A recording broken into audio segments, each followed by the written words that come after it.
Okay, this diary entry is about Granta, the autumn issue of 2025.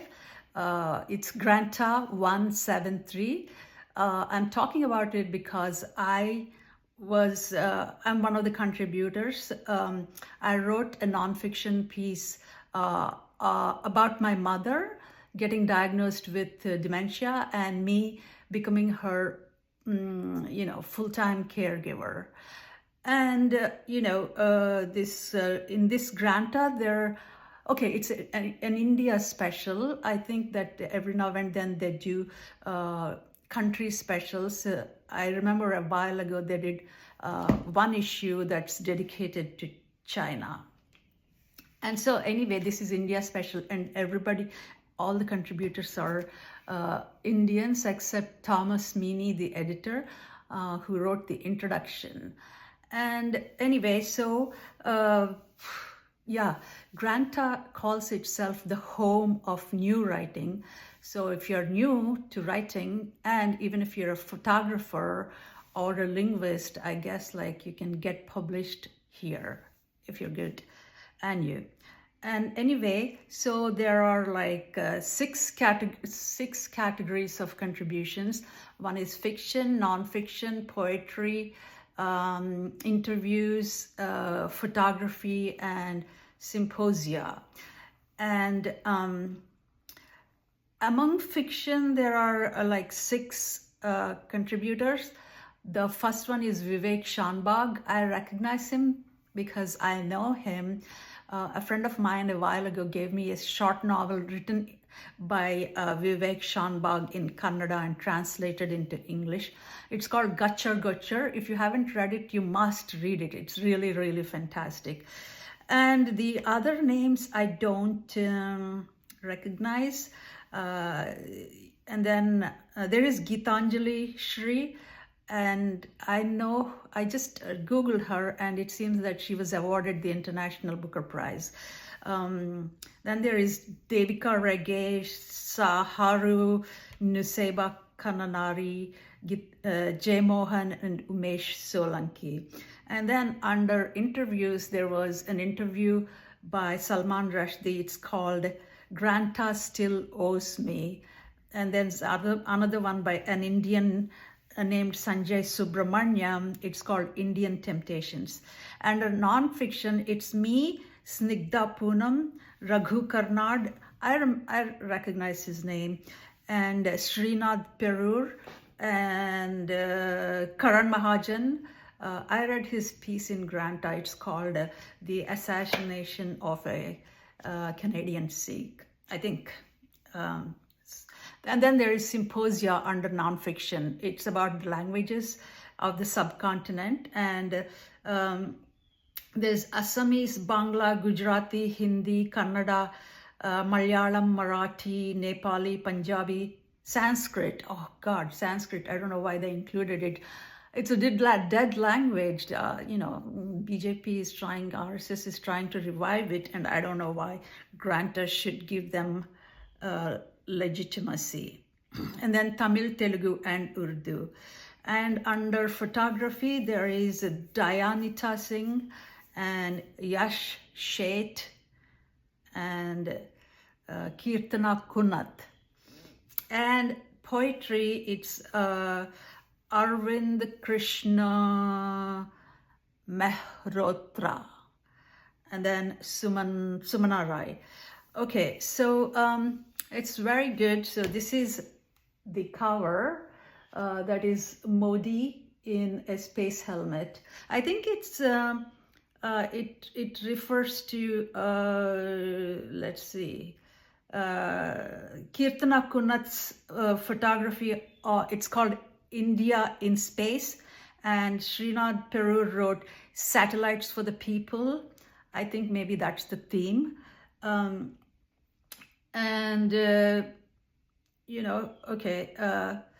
This is it.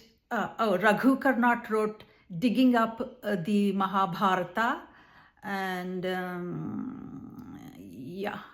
okay, so I went to the launch party. Oh, actually, Granta will be online soon in a couple of days. Okay, you can read it there.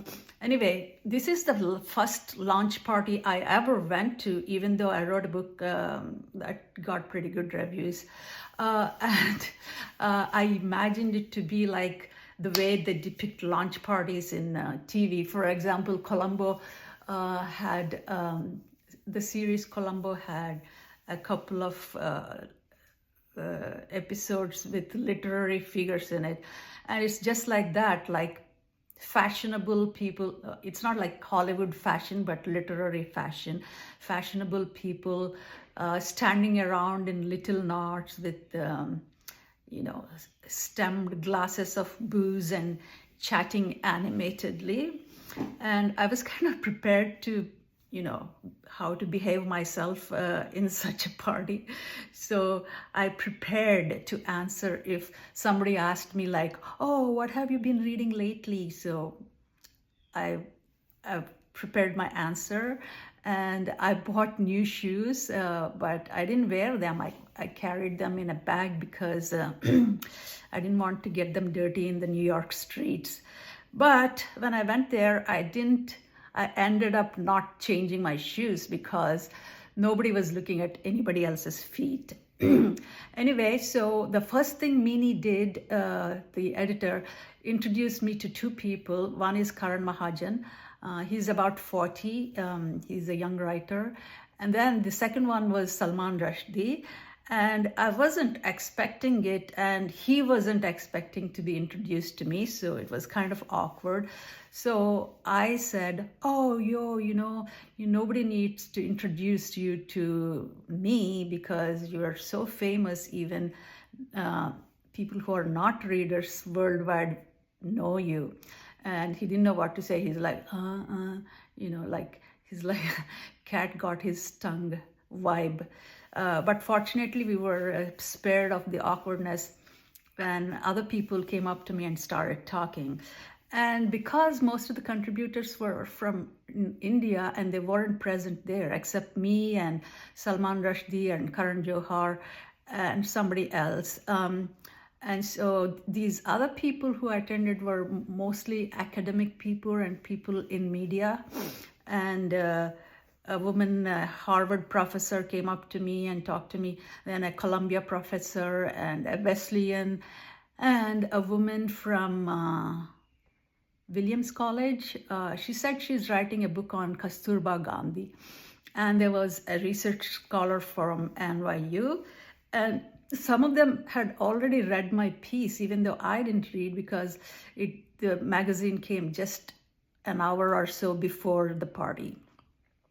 And anyway, everybody was drinking booze, and I don't drink booze, so I asked for sparkling water.